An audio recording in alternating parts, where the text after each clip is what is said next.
Video like जरूर कर लीजिए और ऐसे वीडियो लगातार फ्री में पाने के लिए चैनल को तुरंत सब्सक्राइब कर लीजिए और बेल आइकन को जरूर टैप कर लीजिए ताकि आगे भी सारे वीडियो आपको मिलते रहे। यूट्यूब में फॉलो करते हैं तो प्लीज ये वाला फ्री टेलीग्राम चैनल जरूर ज्वाइन कर लीजिएगा। सारे नोटिफिकेशन सारे अपडेट यहीं पे आते हैं, ध्यान रखिए।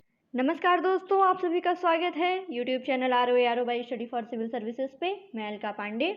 तो दोस्तों, आज हम लोगों को पढ़ना है रसायन विज्ञान। ठीक है, रसायन विज्ञान में आज हम देखेंगे हाइड्रोकार्बन के बारे में। तो देखिए, हाइड्रोकार्बन की अगर बात की जाए तो नाम से ही पता चल रहा है hydrocarbon equal to hydrogen plus carbon. तो कार्बन और हाइड्रोजन के संयोग से बनने वाले कार्बनिक यौगिकों को हाइड्रोकार्बन कहा जाता है। कार्बन है तो कार्बनिक यौगिक होगा ही, तो कार्बन और हाइड्रोजन के संयोग से बनने वाले कार्बनिक यौगिकों को बोलते हैं हाइड्रोकार्बन। ये मुख्यतः कोल तथा पेट्रोलियम से प्राप्त होते हैं, जो कि ऊर्जा के मुख्य स्रोत होते हैं। ठीक है, ऊर्जा के मुख्य स्रोत। और हाइड्रोकार्बन की अगर बात करें तो दो प्रकार के होते हैं। एक तो होता है एलिफैटिक यानी खुली श्रृंखला वाले हाइड्रोकार्बन, और एरोमेटिक कौन से होते हैं? बंद श्रृंखला वाले हाइड्रोकार्बन। ठीक है, श्रृंखला से मतलब ये समझिए कि ऐसे चेन होती है। ठीक है तो आगे देख लिया एलिफैटिक और एरोमेटिक। खुली श्रृंखला वाले एलिफैटिक हाइड्रोकार्बन, बंद श्रृंखला वाले एरोमेटिक हाइड्रोकार्बन। ठीक है, और ये ऊर्जा के प्रमुख स्रोत होते हैं। अभी ये करंट अफेयर्स के अगर एक ये टॉपिक की अभी जो बात की जाए, ऊर्जा के मुख्य स्रोतों में हम क्या करते हैं कि हाइड्रोजन कार्बन, ये हाइड्रोकार्बन का हम उपयोग करते हैं। तो आज के समय में यही हो रहा है कि जो पॉल्यूशन है उसको कम करने के लिए हम हाइड्रोकार्बन से आपके ग्रीन हाइड्रोजन की तरफ शिफ्ट हो रहे हैं। ठीक है, ग्रीन हाइड्रोजन। ऐसा क्यों? तो देखिए, क्योंकि हम जो ये हाइड्रोकार्बन यूज़ करते हैं ना, तो इसमें क्या होता है कि हाइड्रोजन होता है और कार्बन होता है। तो ये जो हाइड्रोजन होता है ये तो ईंधन के रूप में हम लोग यूज़ करते हैं, ईंधन के रूप में। लेकिन ये जो कार्बन है ये जाता है आपका सीधा एटमॉस्फेयर में। ठीक है, ये आपका निकल जाएगा एटमॉस्फेयर में। तो इससे क्या होता है कि कंसंट्रेशन CO2 का एटमॉस्फेयर में ज़्यादा होता है, जो आपका पॉल्यूशन हुआ, ग्लोबल वार्मिंग, इन सबको बढ़ावा देता है। तो अभी क्या बात हो रही है कि हम जो ये हाइड्रोकार्बन है इसको शिफ्ट करेंगे ग्रीन हाइड्रोजन में। तो उससे क्या होगा, ग्रीन हाइड्रोजन में आपका कार्बन रहेगा नहीं, और ऊर्जा के रूप में सिर्फ हम हाइड्रोजन का उपयोग करेंगे, और ऑक्सीजन जलवाष्प ये है ये वायुमंडल में जाएगा, ना कि कार्बन जाएगा। तो ये चीज़ें आपको अपडेट रहना चाहिए। तो इसलिए देखिए, थोड़ा सा मैंने बता दिया रसायन विज्ञान की क्लास में। तो शुरू करते हैं हाइड्रोकार्बन। तो ये देख लिया ना, एलिफैटिक हाइड्रोकार्बन और एरोमेटिक हाइड्रोकार्बन। सेल रसायन यानी पेट्रोकेमिकल्स की अगर बात करें तो अनेक महत्वपूर्ण व्यावसायिक उत्पादों के निर्माण के लिए एक प्रमुख प्रारंभिक पदार्थ है। घरेलू ईंधन तथा स्वचालित वाहनों के प्रमुख ऊर्जा स्रोत द्रवित पेट्रोलियम गैस LPG तथा संपीड़ित प्राकृतिक गैस CNG है, जो कि पेट्रोलियम से प्राप्त किए जाते हैं। ठीक है, हम सबको पता है कि पेट्रोलियम से प्राप्त किए जाने वाले ऊर्जा स्रोत कौन कौन से हैं। द्रवित पेट्रोलियम गैस है, लिक्विफाइड पेट्रोलियम गैस यानी LPG, और संपीड़ित प्राकृतिक गैस यानी CNG, that is compressed natural gas. ठीक है, संरचना के आधार पर हाइड्रोकार्बन को विवृत श्रृंखला संतृप्त एल्केन, असंतृप्त एल्कीन तथा अल्काइन, चक्रीय, एलिसाइक्लिक तथा एरोमेटिक वर्गों में वर्गीकृत किया गया है। ठीक है, यदि कार्बन परमाणु समृद्ध श्रृंखला या वलय का निर्माण करते हैं तो उसको साइक्लोएल्केन कहा जाता है। और असंतृप्त हाइड्रोकार्बनों में कार्बन कार्बन बहुआबंध, जैसे द्विआबंध त्रिआबंध दोनों उपस्थित होते हैं। तो ये समझ लीजिए, संतृप्त वाले में क्या रहेगा कि कार्बन और हाइड्रोजन के बीच में एक बॉन्ड रहता है, सिंगल बॉन्ड। ये समझ रहे हैं? देखिए, ऐसी श्रृंखला, कुछ ऐसी सी श्रृंखला होती है, ये होती है संतृप्त वाली। ठीक है, ये जो बॉन्ड होता है कार्बन कार्बन का, ये एकल होता है, सिंगल बॉन्ड होता है, ये संतृप्त श्रृंखला है। और असंतृप्त श्रृंखला जिसमें द्विआबंध या त्रिआबंध हो, कार्बन कार्बन के बीच में दो बॉन्ड हो गया ऐसे, और बचा क्या, दो ऐसे। ठीक है, ये असंतृप्त श्रृंखला है। त्रिआबंध कैसे होगा, कार्बन कार्बन के बीच में तीन बॉन्ड और एक और। ठीक, ये असंतृप्त श्रृंखला है जिसमें कार्बन कार्बन के बीच में द्विआबंध या फिर त्रिआबंध होते हैं। ठीक है अब हम लोग संतृप्त वाला देखते हैं।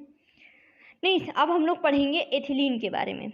एथिलीन क्या होता है? C2H4, जिसमें कार्बन के दो और हाइड्रोजन 4 ऐसे। ठीक है, ये इसका स्ट्रक्चर है एथिलीन का। एथिलीन जो है ये मस्टर्ड गैस का निर्माण किया जाता है। एथिलीन मस्टर्ड गैस का, मस्टर्ड गैस एक तेल जैसा द्रव्य है, इसमें सरसों जैसी गंध आती है और इसकी जो वाष्प होती है वो चमड़ी पर फफोले डाल देती है और फेफड़ों और शरीर के अन्य भागों पर घातक प्रभाव डालती है। इसका उपयोग किया जाता है युद्ध में, वॉर में। ठीक है, एथिल अल्कोहल को सांद्र सल्फ्यूरिक अम्ल के आधिक्य के साथ 170 से लेकर के 180 डिग्री ताप पर गर्म करने पर एथिलीन बनती है। ठीक है, फिर अभिक्रिया में जो सांद्र सल्फ्यूरिक अम्ल है वो निर्जलीकारक का कार्य करता है। और एथिलीन की अगर बात करें इसकी क्वालिटीज़ की, तो एक रंगहीन गैस है, इसका कोई रंग नहीं होता, इसमें मीठी सी गंध आती है और जल में अल्प विलेय गैस है और इसको सूंघने मात्र से बेहोशी आ जाती है। ठीक है, हालांकि हमने अभी क्या पढ़ा कि इसका काम, ये युद्ध में काम आता है, इसको सूंघने मात्र से बेहोशी आ जाती है, ये चमड़े पर अगर पड़े तो वहाँ पे फफोले पड़ जाते हैं, साथ ही साथ आपके फेफड़ों और शरीर के अन्य भागों पर भी ये प्रभाव डालती है। ठीक है, घातक गैस है एक प्रकार की। और एथिलीन का जो उपयोग है वो फलों को कृत्रिम विधि से पकाने में काम आता है। ठीक है, इसका उपयोग निषेचक के रूप में होता है और ये धातुओं को काटने और जोड़ने में भी इसका उपयोग किया जाता है और पॉलीथीन बनाने में भी इसका उपयोग किया जाता है। एग्जाम में बार बार पूछा गया है, ये वाला तो बहुत बार पूछा गया है कि फलों को कृत्रिम रूप से पकाने में कौन सी गैस काम आती है, तो एथिलीन है, याद रखिएगा C2H4। फिर है एल्कीन। एल्कीन देख ही लिया, एथिलीन एक प्रकार का एल्कीन ही है जिसमें बंध होता है ये आपका C, इनके बीच में डबल बॉन्ड और ये दो ये होता है एथिलीन, जिसका एक एल्कीन जिसका एक एग्जाम्पल है आपका, इसका सूत्र देख लीजिए एल्कीन का, CnH2n, यानी C अगर 2 है तो H4 होगा, C अगर 3 है तो उसका दुगना H6 होगा, C4 है तो H8 होगा, C5 है अगर तो H10 होगा। ठीक है, तो CnH2n ये एल्कीन होता है, ये एक प्रकार के द्विआबंध है कार्बन कार्बन के बीच में, तो असंतृप्त कार्बन हाइड्रोकार्बन है ये। ठीक है, फिर आगे देखते हैं, सामान्य सूत्र हमने देख लिया, एग्जाम्पल में देख लिया, एथिलीन के बारे में पढ़ ही लिया है। उसी तरह C3H6 जो है वो प्रोपिलीन है और C4H8 जो है वो अल्फा ब्यूटिलीन है। ठीक है, अब आते हैं एल्केन पे। एल्कीन तो देख लिया, एल्केन की अगर बात करें तो देखिए एल्केन जो है ये कार्बन कार्बन एकल आबंध युक्त संतृप्त विवृत श्रृंखला वाले हाइड्रोकार्बन है। बताया क्या कि अगर कार्बन कार्बन के बीच में एकल बॉन्ड होगा, ठीक है, तो ये क्या कैसी श्रृंखला होगी, संतृप्त होगी, और वहीं द्विआबंध या फिर त्रिआबंध हो तो असंतृप्त होगी। तो इसमें देखते हैं, पहला इसका सदस्य होगा इस परिवार का CH4, जिसको बोलते हैं मीथेन। मीथेन क्या है कि एक प्रकार की गैस है जो कोयले की खानों और दलदली क्षेत्रों में पाई जाती है। ठीक है, अगर और हाइड्रोकार्बन मीथेन के अलावा जो है एथेन है, जिसका सूत्र होता है C2H6।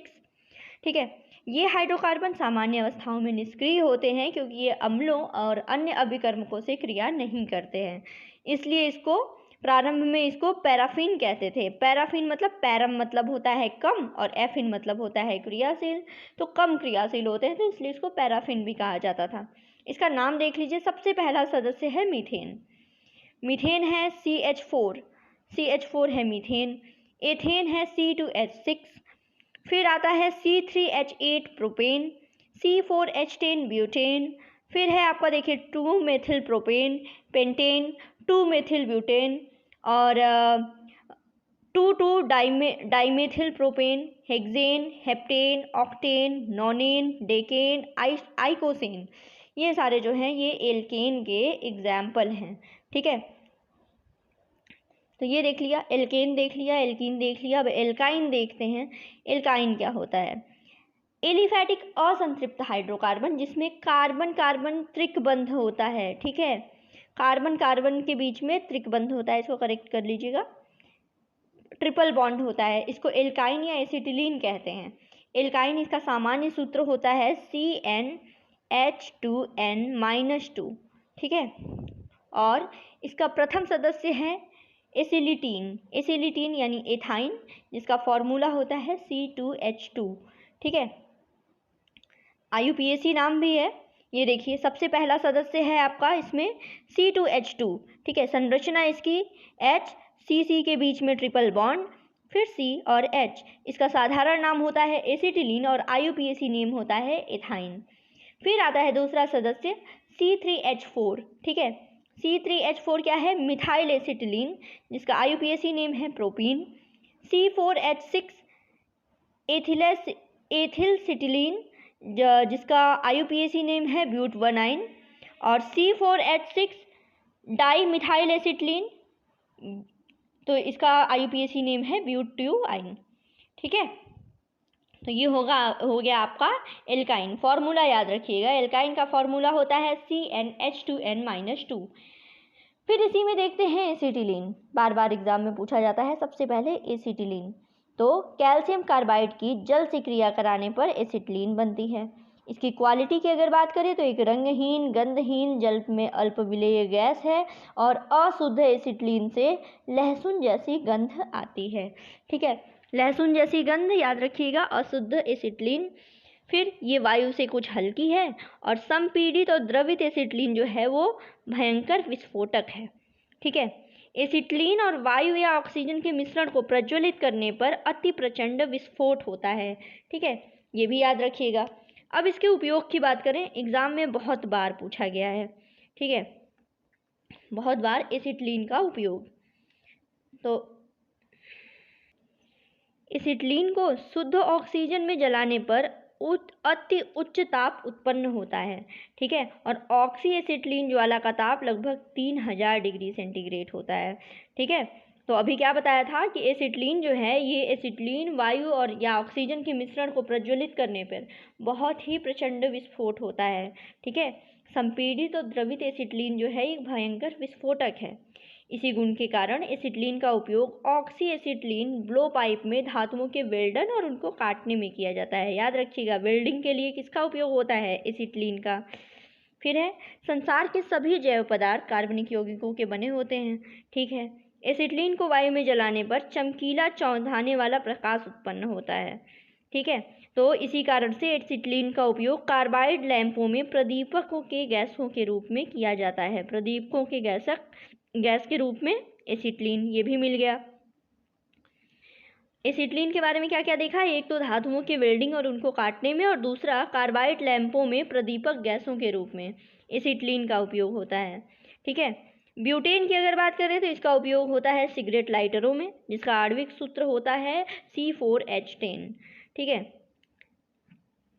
फिर आगे देखते हैं कि जीव वैज्ञानी जीवन के लिए जिन 6 पदार्थों को जरूरी मानते हैं उसमें क्या है? एक तो आपका कार्बन हो गया, हाइड्रोजन है, नाइट्रोजन है, ऑक्सीजन, फास्फोरस और सल्फर। और जीवन से जुड़े सभी आधारभूत जो हैं रसायन, जैसे कि आपका प्रोटीन है, न्यूक्लिक अम्ल है, कार्बोहाइड्रेट, विटामिन, हार्मोन इत्यादि, इन्हीं मूल तत्वों से बने होते हैं। आगे एक और फैक्ट है कि धान के खेत, कोयले की खदानें, घरेलू पशु वातावरण में मीथेन उत्सर्जन के मानवीय स्रोत हैं, जबकि आर्द्रभूमि, समुद्र ये क्या है? मीथेन उत्सर्जन के प्राकृतिक स्रोत हैं।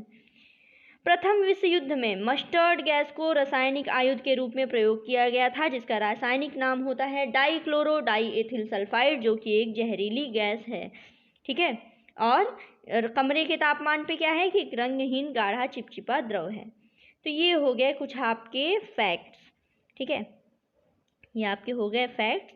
ठीक है, इम्पॉर्टेंट है आपके, सिर्फ ये हम वही चीज़ें देते हैं जो आपके एग्ज़ाम के पॉइंट ऑफ व्यू से बहुत ज़्यादा इम्पॉर्टेंट है। अगर आपके एग्ज़ाम की बात करें तो देखिए, APS का फॉर्म आ चुका है फिलहाल, MP PCS का फॉर्म आ चुका है। ठीक है, अब देखिए एग्ज़ाम का सिलसिला स्टार्ट हो रहा है। सितंबर बीत गया, अब अक्टूबर से लेकर जून तक लगातार आपके पेपर अब होने हैं। ठीक है, आप कोई भी एग्ज़ाम टारगेट करिए, बिल्कुल तैयारी में जुट जाइए। ये आ गया, APS आ गया, MP आ गया, RO ARO का एग्ज़ाम होने ही वाला है। इसके तुरंत बाद फिर आपका उत्तराखंड PCS का एग्ज़ाम होगा। उत्तराखंड PCS के बाद तुरंत आपका UP PCS का एग्ज़ाम होगा। ठीक है, तो बिल्कुल भी कोताही बरतने की ज़रूरत नहीं है, बिल्कुल तैयारी करते रहिए, ऐसे ही बने रहिए। बाकी हमारे चैनल पे आपको GK है, GS है और करंट अफेयर्स, ठीक है, इम्पॉर्टेंट अपडेट्स वगैरह भी सब कुछ आपको प्रोवाइड कराया जा रहा है। तो ऐसे ही बने रहिए। Thank you so much.